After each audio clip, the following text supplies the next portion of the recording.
Mobile Geeks coverage of CES 2014 is powered by ASUS. Hey, I'm rolling with Mobile Geeks right here at Lenovo's Aquanux restaurant at CES 2015. And what we have right here is the ThinkPad X1 Carbon in the 2015 edition. This is the one that they call EVE, which is basically stands for their 100 millionth ThinkPad notebook.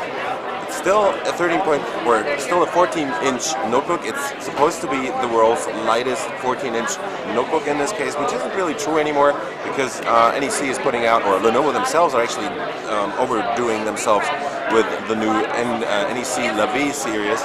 But this one has been reworked, so basically it still looks the same. It is still super light, and it still is very powerful depending on which configuration you choose. It goes up to all the way on the Broadwell series, Core i7 in this case. The display still folds all the way back, but the difference is now, as you can see, that they've gone away with that touch strip that they have had on top of the device instead of the function buttons. So now they're back to their standard function buttons because the customers wanted them to. That's what they told us. They just got rid of the touch thing up here and switched back to standard function buttons. The main purpose of these is controlling different features of the notebook, but you still have access to the F buttons like the function buttons in the basic way that you're used to it. They've shrunk down the trackpad a bit because people said it was a little bit too big for them. They've added the buttons again, and so now they're back to more of a classic design that is also available on the other ThinkPad devices. You still have your track point right there, and it's basically still the super high-end ThinkPad device that they've been putting out earlier. Magnesium chassis, and it will be available, I think, from $1,500 or just around there. We have a 14-inch Quad HD resolution display, so we're talking about 2560 by 1440 pixels on here. There's also a full HD version, and it has kind of a matte cover on here. I don't know if you can really see this on the camera, but the reflections are definitely less than on other devices, so there's a coating on there that is supposed to reduce the reflection on the screen.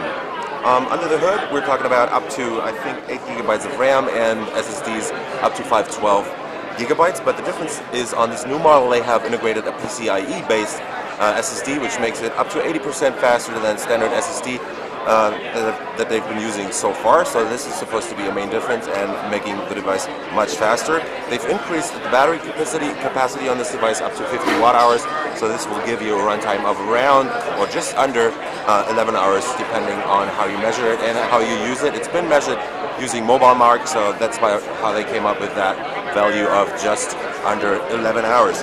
The keyboard is still the same awesome ThinkPad keyboard that everybody's gotten to love nowadays. You have huge shift keys over here on the right side, and the one on the left is also pretty massive actually. The whole thing weighs in at I think just around 1.3 kilograms, so it's also very light. Let's go and have a tour around the device. On the side we have a cancel lock. That's the fan vent back here, so it's on the side actually. Might not be very nice for people that have their mouse on the side if it's running at high power, so that might heat up the side over there and make your hands sweaty, but well, you got to make some compromises on designs. Over here we have what I think is the proprietary Ethernet port, so at least they have one, but they are still using this adapter over here. And right next to that is a, I think, USB port, which is right now covered by the alarm there.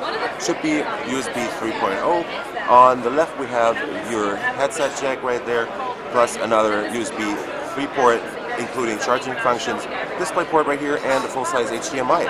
This is your combined docking and charging port on the ThinkPad Yoga, on the ThinkPad X1 Carbon. There is pretty much nothing on the back except for your slot for the SIM card. So this will also be available with optional 4G LTE. On the bottom, that's again the entrance for the fan vent, so they'll probably have the CPU somewhere around, I would say, about here. And they have a heat pipe running in the back right here and sucking in air and blowing it back out on the other side with a fan. On the bottom we have the speakers, so one on the left, one on the right. Basically just a standard setup. Might cover that with your lap if you put them on your knees. These are going to be covered, so another design compromise on this device. And yeah, that's basically it. We're running Windows 8.1 in this case, and this will surely be upgraded to Windows 10 when it finally comes out to the market. On the side, another special feature, you have your fingerprint scanner right here. up here, power button, and that's pretty much it on this device. I was Roland of Mobile Geeks, checking out the ThinkPad X1 Carbon in the 2015 edition at CES 2015, and if you like what we do on our channel, give us a thumbs up, follow us on Twitter, Facebook, and Google+, and we'll see you later.